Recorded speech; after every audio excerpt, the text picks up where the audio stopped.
El modelo económico capitalista, basado en el crecimiento sin límites, está en la raíz de la crisis ecosocial actual.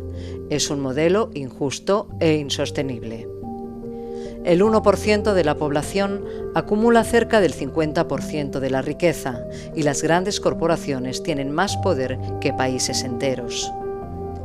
Los impactos en las personas y en el clima son evidentes: guerras, crisis climática, hambrunas.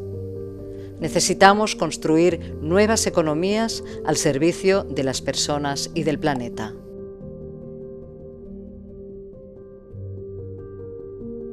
I think as a civilization, we have lost our sense that we are just one part of a much bigger web, of a much bigger picture. You know, I'm a father. I have 4 children, and my children grew. They've grown.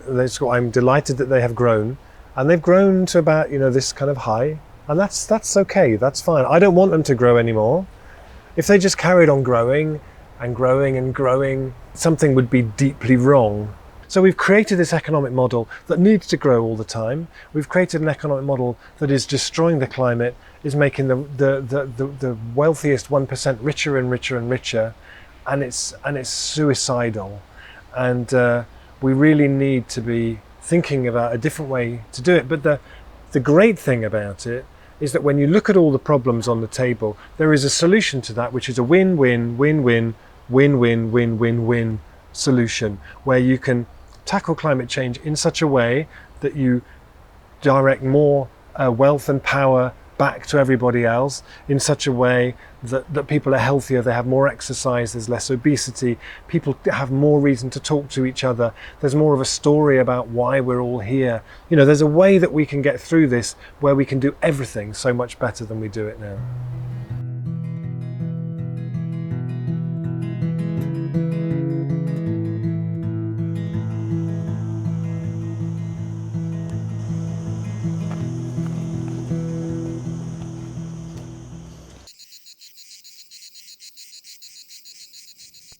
Aquesta casa, aquesta possessió, és un vestigi d'un passat que ja no existeix.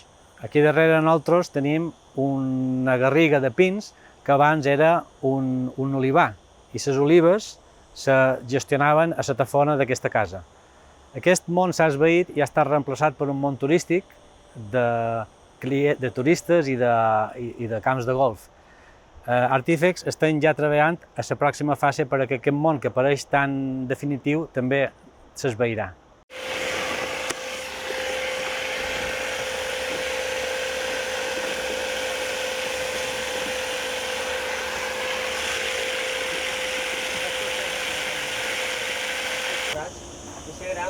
Estàvem pensant en ficar un taulell en un puntalet?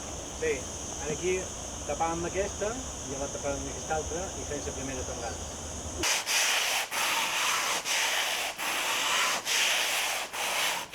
Ara estic treballant en la peça esta, que és una font aixina de ficar així el poalet i bueno, té molt d'artífex perquè són peces reciclades d'uns altres treballs i per a fer un element decoratiu, si se pot aprofitar material.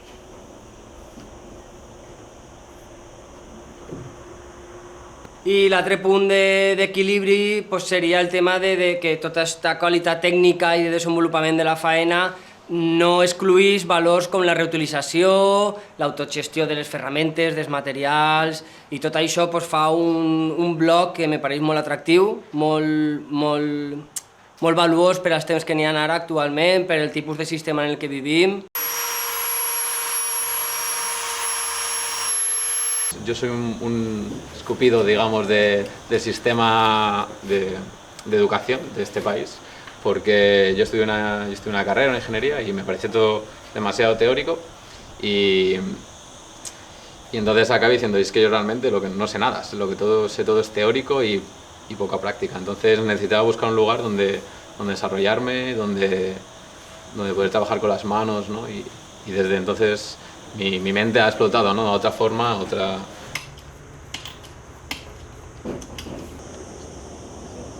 Artífex, la tecnologia apropiada, és una àrea molt important i procurant que sigui transversal a totes les activitats que fem. Començam, la tecnologia apropiada és solucionar els problemes locals amb els recursos i materials locals. El primer recurs local i la primera eina és fer feina amb una jerarquia de disseny. I la jerarquia de disseny començam en la reutilització, com per exemple d'eines antigues, que simplement els compram a preu molt ridícul en els baratillos i els posam mànecs, els rehabilitam. Altres eines els modificam. Aquestes eines no els varen comprar així, sinó que els varen comprar i els hem modificades ajustant-les a les nostres necessitats.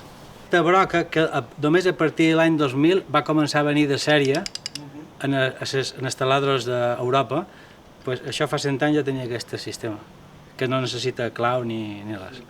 És al·lucinant. La recuperació d'eines que ja existeixen, que tecnològicament estan molt més avançades de les que avui en dia tenim i no han de mestir electricitat. Ja tenim. En aquestes illes tot arriba en vaixell, totes les mercancies arriben en vaixell, la majoria, i arriben damunt un paler. Per tant, quan compram una nevera o una lata de refrescos, venen damunt un paler. És a dir, sempre qualsevol cosa que duim a l'illa du implícitament la mort d'un arbre.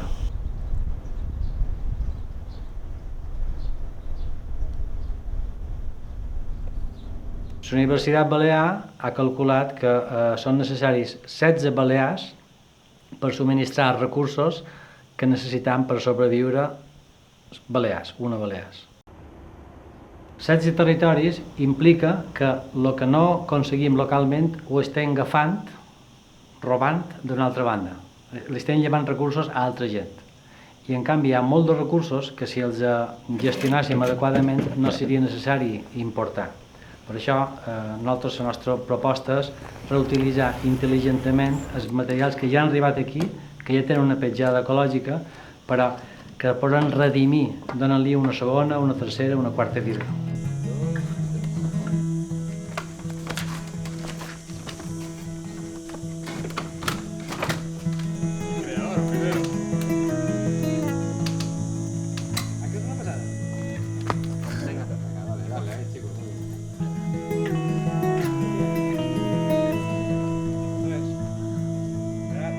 I un altre aspecte important és que tota l'economia contemporània que se basa en les renovables no serà suficient. Necessitem també incloure un concepte que és reduït sistemàticament pels polítics, que és el concepte de decreixement.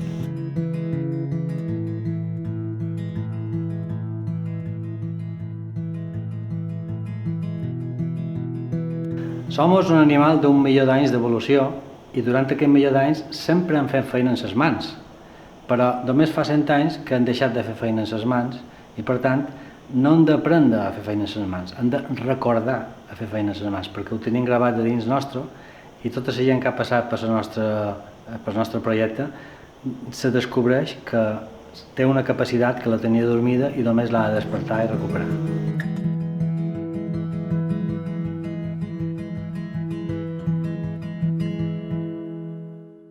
For me, the new economy isn't something kind of academic or philosophical. It's something that's already here, happening around us, something we can see, taste, feel, touch, go and see it.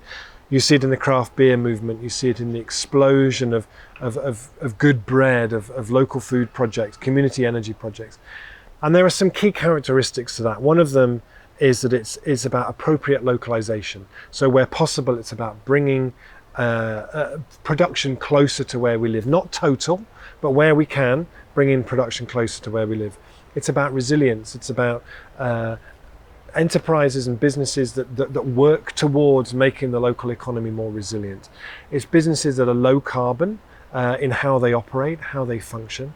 Where possible, they're about bringing assets back into community ownership is really important, one of the key drivers for this.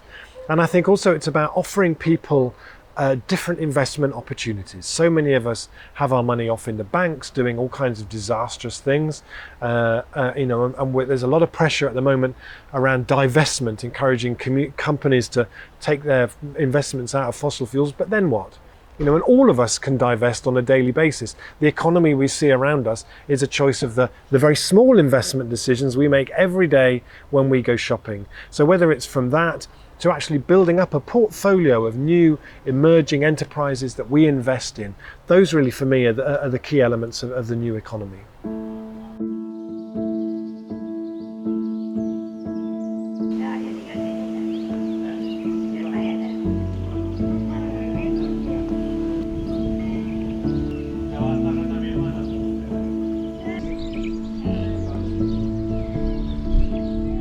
Els principis que mouen a l'olivera serien la producció d'aliments de qualitat, per tant, agricultura, l'atenció de la comunitat, per tant, cura de les persones en tots els aspectes, de qualsevol persona, tant en la manera d'organitzar-se com la manera de viure, com en la manera de treballar, i després l'altra que seria la vinculació al territori, que és sobretot pensant en territori, en el medi ambient, però també en el desenvolupament territorial. No? Vale. I el vinit? Maria! No et fotis el nom, Ana?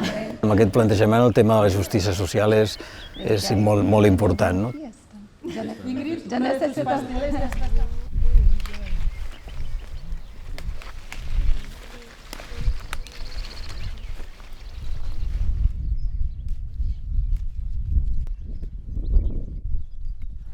El model productiu nostre el basem on nosaltres, des de ser agricultors, passem a ser també elaboradors, comercialitzadors i comunicadors d'aquest producte que hem cultivat. I això el que fa és emancipar el productor dels preus que crea el mercat. Passes a ser tu el propietari d'allò que has creat. El contacte directe amb el consumidor fa que aquell consumidor passa de ser d'una relació, podríem dir, mercantil a una relació molt més vivencial. Nosaltres diem que el consumidor esdevé un ciutadà productor d'allò que fas. Consumint aquells productes, tu formes part de la cadena de producció. Per què? Perquè estàs permetent que hi hagi aquests petits i mitjans productors que colonitzen el territori. A l'Olivera elaborem vins i olis des de fa més de 40 anys i a dia d'avui podem dir que tenim un fotimer de marques registrades al mercat, més de 20, entre vins i olis molt diversos, també per tots els preus, intentem també que pugui arribar a tots els públics i nosaltres el que ens agrada dir és que elaborem. L'economia entesa com a economia cooperativa a l'Olivera és una economia de per ser molt més humanitzada. En un sistema com l'actual l'economia té una connotació molt negativa, però en l'entesa mateixa de que l'economia és la forma de fer funcionar una societat, un poble, aquí l'entenem de forma cooperativa. I com a tal treballem els valors que representen el sector cooperatiu, la cooperació, el territori, els drets, l'horitzontalitat. A l'Olivera treballem però convivim i convivim tenint cura de persones que depenen de forma més o menys estricta de les persones que estem amb elles i que les acompanyem en tots els processos vitals. I en aquest punt sí que estem treballant amb el concepte de la persona al centre. La persona és protagonista de les seves inquietuds, de les seves voluntats i de les seves necessitats. Parlant molt amb les plantes. Sempre la cooperativa ha tingut una activitat d'acollida, per una banda, per acollir i aprendre d'altres països, d'altres regions, d'altres comunitats, i també de col·laborar sempre partint de la idea de la igualtat i de la xarxa. També pensant en projectes nous de gent projectes que comencen, hi ha 3 elements que em semblen molt importants, que una és l'utopia, o sigui, tenir una idea, algun projecte, una visió utòpica que et faci caminar, el coneixement i la formació, que són molt importants per la complexitat, no només de l'activitat, sinó de la gestió i del projecte en si mateix. I un tercer element que a vegades oblidem, que són les emocions, que és el tema dels sentiments, de fer, no teoria o no pura ideologia, temes que són viscuts a la vida i que si no hi ha emocions i sentiments no funcionen.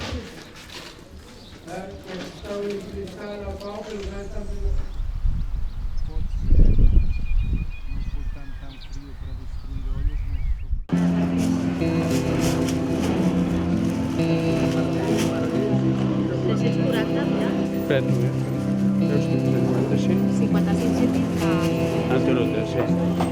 I ja està. La nostra parada del mercat utilitzem la Toruta des de ja fa quasi dels principis amb uns pares que van començar, el Juan i l'Antònia, i bueno, és un altre mètode que es quedi tot aquí al que és a la comarca, al poble, i sense tindre que utilitzar el que és l'euro. La turuta és una moneda social local que tenim a Vilanova i la Geltrú, complementària a l'euro. Per què? Perquè avui dia hi ha productes que difícilment podem produir en un poble. Doncs un ordinador, un telèfon, un avió, un cotxe. Per tant, hi ha productes globals, mercat global i monedes globals. Però hi ha productes que fins fa 40-50 anys cadascú produïa a casa seva.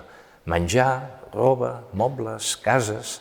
Per tant, hi ha productes locals, mercats locals, i hi hauria d'haver sistemes econòmics locals per estimular la producció i consum d'aquests productes.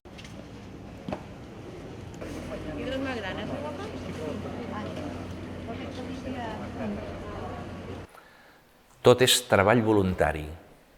Per tant, jo treballo en un projecte, per exemple, treballar un hort, una hora de treball m'apunto 10 turutes.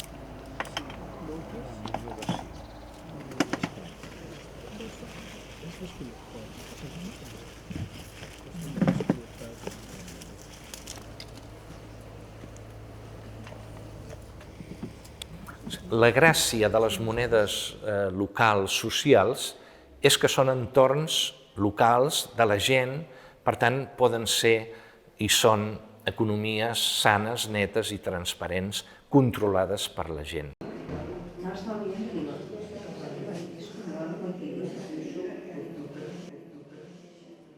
Hola, bon dia. Hola, bon dia. Mira, m'agradaria mirar-me per fer classes de ioga, aleshores soc turotaire i no sé si vosaltres teniu algun bonus en temes de moneda social per fer algun pack.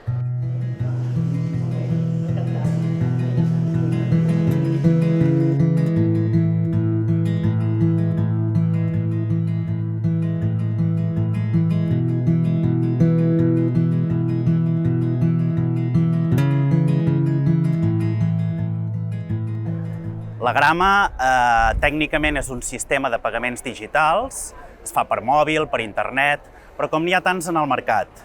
És a dir, la diferència de la Grama, tècnicament, és que hi posem despesa pública. Una administració pública, en aquest cas l'Ajuntament de Santa Coloma de Gramenet, posa despesa pública en grames i després la vincula, i d'aquí el nom de moneda local, la vincula a una xarxa de comerç local. Vale. Esto está bien de precio, que la pague bien. Champiñones para la tarde. Vale. Vale. Que no me queda igual, ¿sabes? Tiene ya la tele, tiene ya la tele. Vale, perfecto.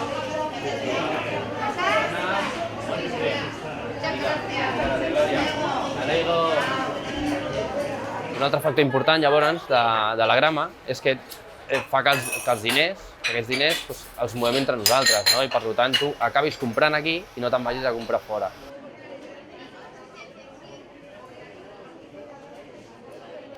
Hem de pensar que si t'ubiques al centre de Santa Coloma de Gramenet, en 15 minuts arribes a la segona gran superfície comercial de tot l'estat. Però és que a més, a mitja hora en metro arribem al centre de Barcelona, els grans centres comercials de la ciutat. A més, hem de tenir en compte l'impacte de les compres per internet.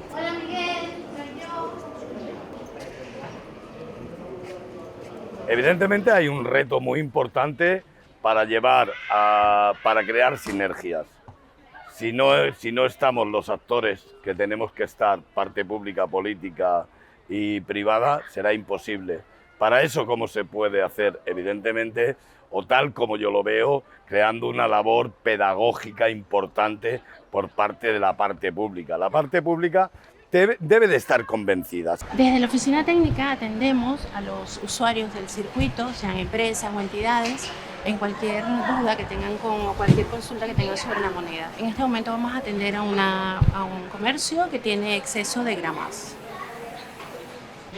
Hola, Madalena. Hola, Cris. Hola, Mira, Mónica. que tienes un exceso de gramas. Sí, correcto. Mira, tenemos en el circuito de la grama, tenemos reformistas. Ah, ¿Tienes vale. alguna idea? ¿Hacer alguna reforma, alguna cosa? Sí, reformistas. Agencia de viajes. Para hacer algún A ver si me viaje. lo permite el negocio. Sí, la gestoría. Tú tienes Sí. gestoría aquí en Santa Coloma, seguramente Sí. estará en el circuito de la grama. Muy bien. Hem de pensar que l'impacte que ha tingut la Gramenet aquí a Santa Coloma de Gramenet, des de la part tècnica que nosaltres estem monitoritzant contínuament tot aquest tema, és espectacular. És espectacular si ho comparem des del primer dia que va començar fins als últims moments. Val? Perquè ha passat de 600-700 transaccions el primer any, ha anat a 7.000 i pico el segon any, i ara, el darrer any, ja hem superat les 13.000 transaccions. 13.000 transaccions és una bestiesa, perquè són 26.000 persones, si interpretem que cada transacció intervenen 2 persones. Val?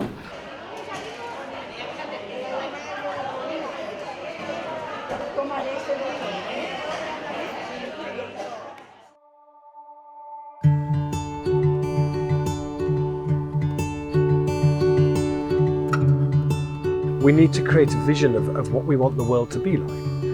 You know, we look around us and it's hard to imagine how it could be, but you start in a place like this and you look at what we have now and you look at, well, what could happen in here? What would this look like if it had renewable energy and the houses were more efficient and people had more opportunity to come together and share together, and there was food being grown in here and people running small businesses from here? Once you start to be able to imagine that, it's like putting on a different pair of glasses, a particular pair of glasses that means you can see possibilities.